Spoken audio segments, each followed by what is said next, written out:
जब बोलते हैं कि हमारी सोशल मूवमेंट खत्म हो चुकी है, तुम अभी भी बाबा साहेब की बात कर रहे हो, फूले की बात कर रहे हो, राजर्षि शाहू महाराज की बात कर रहे हो, रमाबाई की बात कर रहे हो, सभी की बात कर रहे हो, लेकिन उनके जो आइडियाज़ है, उन्होंने खुद की लाइफ जिसके लिए सैक्रिफाइस की है, उन तत्वों पर तुम उठे हो क्या? तुम उन तत्वों पर बने हो क्या? यहाँ पे कोई मतलब नहीं रह जाता, तुम्हारे सेलिब्रेशन का कोई मतलब नहीं रह जाता। इस देश के अर्थव्यवस्था में कुछ तुम्हारा हिस्सा नहीं है, इस देश की सामाजिक व्यवस्था में तुम्हारा कुछ हिस्सा नहीं है, राजनीतिक व्यवस्था में तुम्हारा कुछ हिस्सा नहीं है, तो इस देश में तुम्हारा है क्या? तुम्हारी खुद की ज़मीन नहीं है, तुम्हारा खुद का स्कूल नहीं है, तुम्हारा खुद का एजुकेशन सिस्टम नहीं है, कुछ नहीं है। इस व्यवस्था में एक अम्बेडकराइट यूथ कैसे इन सारी बातों को लेकर आगे बढ़ेगा? आज हमारी औकात नहीं है कि मुंबई जैसे शहर में हम एक 10 बाय 10 की रूम भी खरीदे, उतनी हमारी औकात नहीं। ये हमारी इकोनॉमिकल सिचुएशन आज के डेट में है। और तुम्हारा इकोनॉमिक का क्वेश्चन नहीं है क्या? तुमको पैसा नहीं चाहिए? तुमको इस समाज में एक सर्टेन लेवल पे जाने के लिए दूसरा क्या रिसोर्सेस है? तुम कैसे पहुंचोगे? सिर्फ बाबा साहेब बोलोगे तो तुम्हें सारा कुछ मिल जाएगा क्या? तुम्हारा कुछ नहीं है। उनकी 10 पीढ़ियां उस सिचुएशन में जी रही है, तुम अभी आए हो, तुम्हारा उनके साथ कोई मेल नहीं है। तुमको उसके लिए काम करना पड़ेगा। यहाँ के हर एक यूथ को उसके लिए खड़ा होना पड़ेगा, उनको खुले दिल से खुले मन से उसके बारे में सोचना होगा।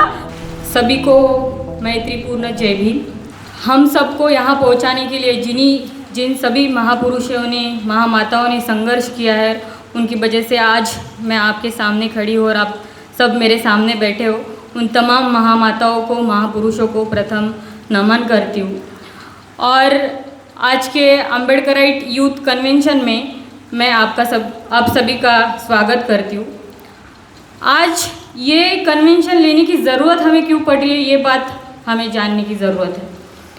आज हमारा यूथ जिस मुकाम पे होना चाहिए उस मुकाम पर नहीं है, और वो किस लिए नहीं है, ये हम एक बात से डिफाइन कर सकते हैं कि ये हमारी सामाजिक लाचारी है जो हमको इस प्रकार सभी के सामने खड़ा कर रही है। क्योंकि जब बाबा साहेब ने हमारे लिए सब कुछ बनाया था, बाबा साहेब ने उनके वक्त पे वो जो कर सकते थे वो सब कुछ खड़ा किया, लेकिन वो हम बचा नहीं पाए, वो चला नहीं पाए।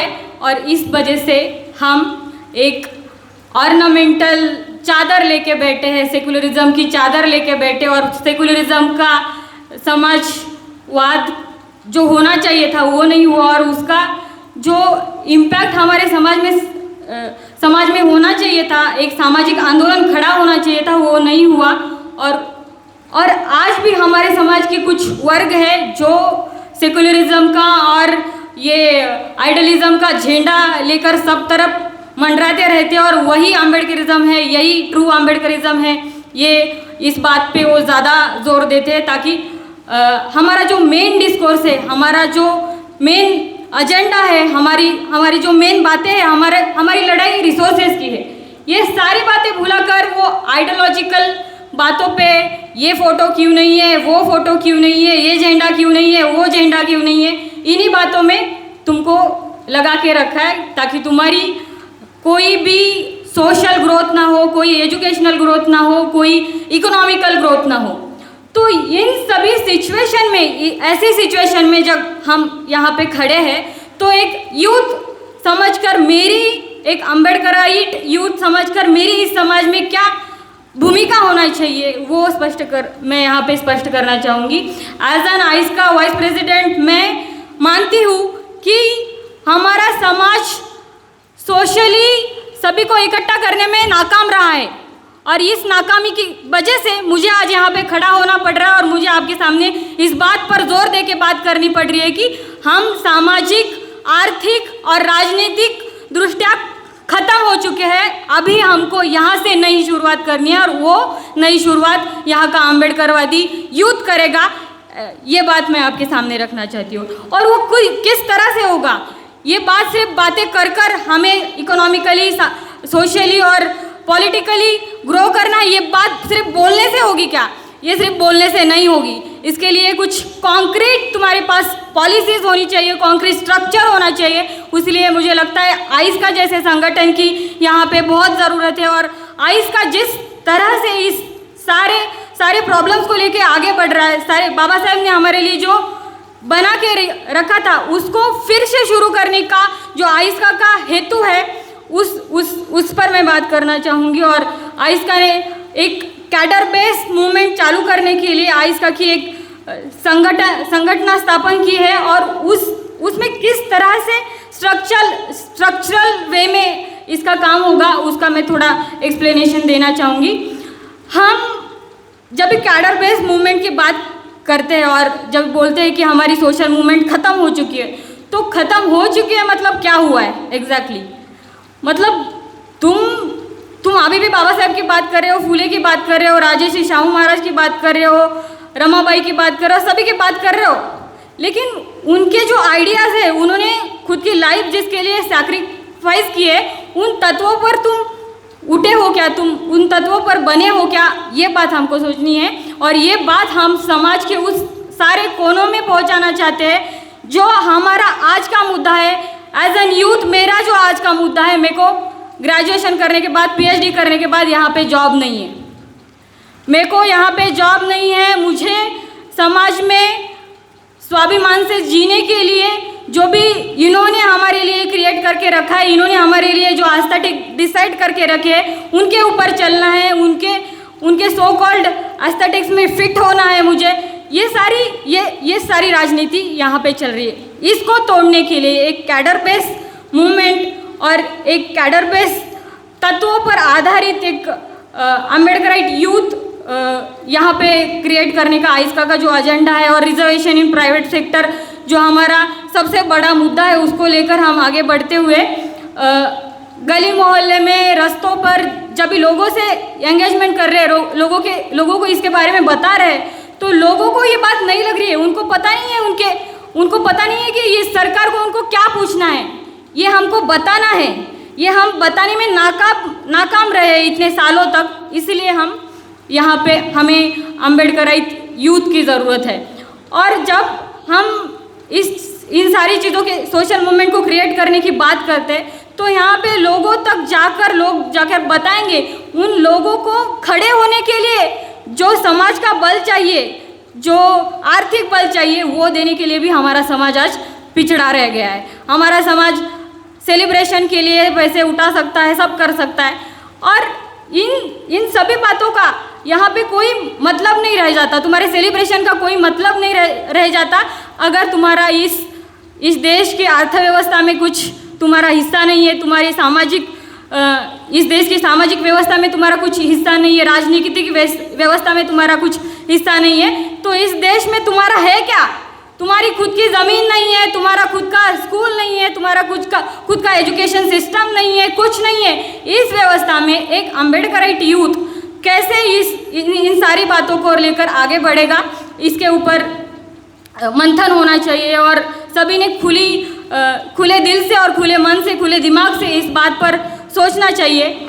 और मुझे लगता है कि जब बाबा साहेब ने पीपल एजुकेशन सोसाइटी की स्थापना की और मुंबई में उन्होंने सिद्धार्थ कॉलेज बनाया, आज हमारी औकात नहीं है कि मुंबई जैसे शहर में हम एक 10 बाय 10 की रूम भी खरीदे, उतनी हमारी औकात नहीं। ये हमारी इकोनॉमिकल सिचुएशन आज के डेट में है।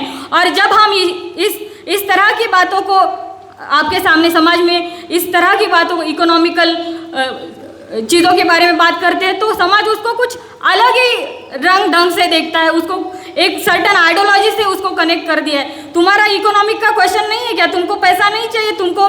तुमको इस समाज में एक सर्टन लेवल पे जाने के लिए दूसरा क्या रिसोर्सेस है? तुम कैसे पहुंचोगे? सिर्फ बाबा साहेब बोलोगे तो तुम्हें सारा कुछ मिल जाएगा क्या? ऐसा नहीं है। तो इसलिए कैडर बेस्ड मूवमेंट ज़रूरी है और इसके लिए हमारे समाज के हर एक यूथ ने ही अपनी खुद की रिस्पॉन्सिबिलिटी समझनी चाहिए और उसके लिए आगे आना चाहिए। उसके लिए आइस्का ने जो संगठन तैयार किया है और उसके माध्यम से जो सावित्रीबाई फुले रिसोर्स सेंटर जो समाज के द्वारा, समाज के पैसों से समाज के लिए चलाया जाएगा, उसमें यूथ जो बनेंगे वो सिर्फ और सिर्फ शिक्षा नहीं लेंगे, वो एक आइडियोलॉजिकल पर्सपेक्टिव लेंगे, जो वहाँ से पढ़कर फिर से समाज में आकर काम करने की विचारधारा रखेंगे और समाज के लिए सोचने की मानसिकता रखेंगे। उस प्रकार का हमको मूवमेंट तैयार करना है। और इस तरह का हमको खुद का सब कुछ क्रिएट करने की क्या ज़रूरत है। जब ये पूरी जुडिशरी, पूरा गवर्नमेंट, पूरा एजुकेशन सिस्टम तुम्हारे अलग, तुम्हारे खिलाफ है, तो तुम्हें एक कदम पीछे जाकर सोचना होगा कि हमको अब क्या करना है, अब क्या करना है वो सोचना है और उसके ऊपर इम्प्लीमेंटेशन करना चालू करना है।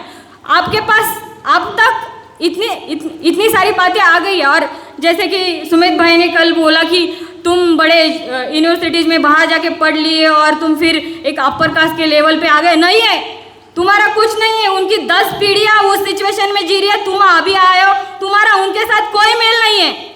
तुमको उसके लिए काम करना पड़ेगा। यहाँ के हर एक यूथ को उसके लिए खड़ा होना पड़ेगा। उनको खुले दिल से, खुले मन से उसके बारे में सोचना होगा, तभी ये बनेगा। और इसके माध्यम से हम अपने लिए कुछ, खुद के लिए खुद का कुछ कैसे क्रिएट कर सकते हैं, खुद के कम्युनिटी के रिसोर्सेज से। उसका बहुत बड़ा उदाहरण सावित्रीबाई फुले रिसोर्स सेंटर है। और उसका बहुत बड़ा, जब हमारे बच्चे पढ़ रहे हैं, वो कुछ लिख रहे हैं, वो टैलेंटेड है, वो हर एक एस्पेक्ट में उतने होशियार है, उतने प्रगल्भ है कि सारी बातें वो कर सकते हैं, लेकिन उनके लिए प्लेटफॉर्म नहीं है। वो प्लेटफॉर्म आप खुद क्यों नहीं क्रिएट कर सकते अपने समाज के लिए? उसके लिए हमें काम करने की ज़रूरत है। और द अम्बेडकर इन क्रॉनिकल, यहाँ पे जो हमारे समाज का इंटेलेक्चुअल क्लास है, जो हमारे समाज को एक नई दिशा दे सकता है, एक नई उमंग और एक नई मेथोडोलॉजी दे सकता है, उसके ऊपर उनके विचार रखने के लिए हमारे पास मीडिया है, और ये सब अभी ये बहुत छोटा है, बहुत ये सारी शुरुआत है। इसको हमको बड़े लेवल पे ले जाना है। उसके लिए हमको लोगों की ज़रूरत है, हमको यूथ की ज़रूरत है। हम एज एन यूथ ऐसे नहीं सोच सकते। हम अपर कास्ट के अभी जो इन्होंने पूरे एस्थेटिक क्रिएट कर दिए हैं, हाँ, सभी के लिए, और उनको उसमें हमको फिट होना है और उसके हिसाब से चलना है। सब बढ़िया है, सब सेक्युलर है, सब एक है, ऐसा नहीं है। आप एक नहीं हो, आपको कुछ नहीं है, यहाँ पे आपकी वैल्यू नहीं है इस समाज में। इस समय पे आपको खुद को खड़ा होना पड़ेगा एज एन यूथ। और मुझे लगता है कि जब हम इन सारी चीज़ों के बारे में बात कर रहे हैं, तो हम एक शेड्यूल कास्ट कम्युनिटी को ऑर्गेनाइज करने की बात कर रहे हैं।